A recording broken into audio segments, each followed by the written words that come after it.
What's up, YouTube? We're back today in Las Vegas in the historic Westside, as you can see from a distance, the marker right there on the highway divider.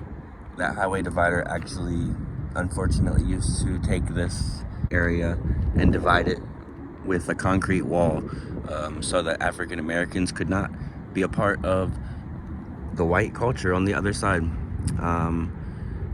This video is just going to cover a little bit of the historic West Side history. I'm going to be talking about the Harrison House. And I'm going to do a series of videos, but this video specifically is going to be about the Harrison boarding house. It says that black entertainers were not allowed to stay at the strip hotels when they performed in the 1940s and 50s. So Miss Harrison's boarding house offered fine accommodations for many of the era's most famous stars. It says during one memorable week in September 1949, Miss Harrison hosted singer and actor Pearl Bailey, who is right here.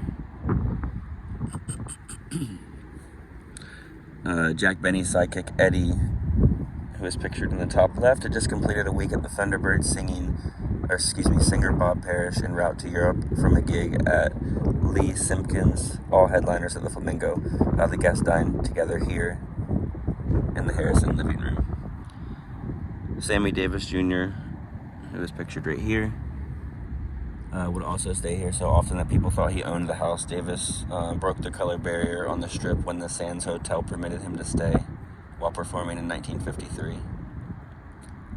And then the Rat Pack is actually where the Sands is actually where the Rat Pack ended up performing. That's Frank Sinatra, Dean Martin, Peter Lawford, and Sammy Davis Jr.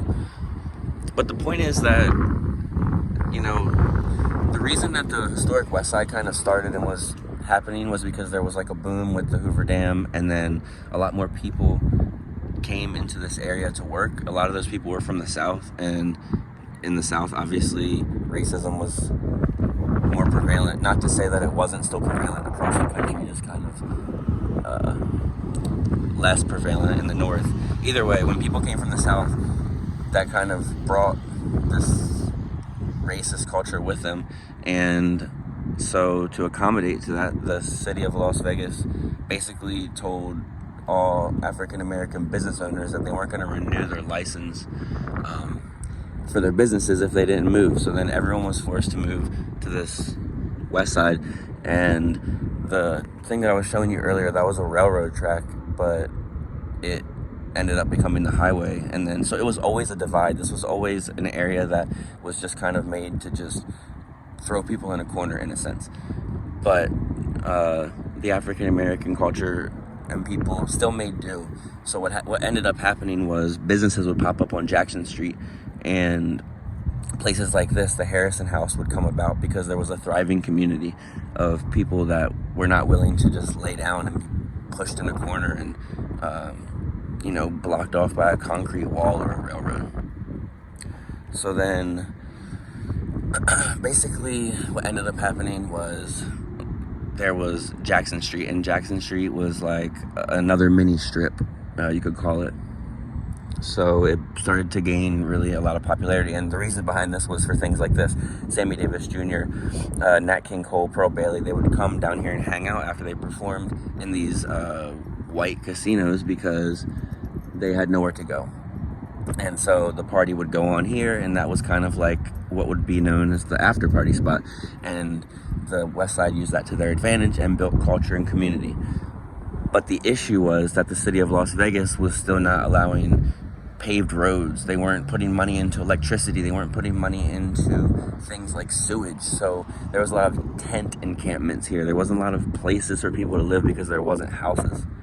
So even though the community was thriving and making the best of what they could, unfortunately, the city of Las Vegas and the white people were still oppressing them by not giving them basic things like electricity or paved roads or sewage lines. Like, it's insane. And this is in the 40s, the 50s, the 60s. Like, as time goes on, even though things got better, it still wasn't fair, it still wasn't even. So it's like decades of time passed before things even became a level playing field. And as you can see, like, the effects of that are still here today. That things didn't become a level playing field. They never were. It was never meant to be like that. So this is the Harrison House, established in 1933. I appreciate you watching this video. I'm going to be doing a whole bunch of videos of the area. So if you enjoyed this video, or if you're coming to this video from a different one, thank you. Please drop a comment, a like, and subscribe. I do videos like this all the time. I'm trying to start dropping at least once or twice a week. I just hit 200 subscribers. Like yesterday, 2 days ago, I hit 200 subscribers. So thank you for that. That's super exciting.